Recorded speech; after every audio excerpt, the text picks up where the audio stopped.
seine Erfolg spielt auch. Danke sehr. Aber mir dann auch was rein. So, dann habe ich immer gesagt, die Brille, ja, jetzt toll. Wo ist das von Ihnen, der Nickname schreiben? Hadi gel. Hat sie mir gesagt, das ist Augenarzt, das machen, der wohnt allerdings in Landau in der Pfalz. Ja, den hat er machen lassen. Aber wieder angerufen, der wohnt in Aber was soll das? Aber aber nicht von hier.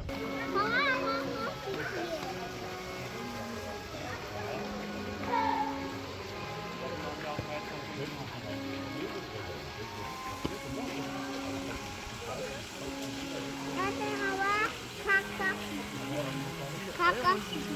Hadi men bağırtın. Hadi bağırın. Hadi. Hadi. Hadi.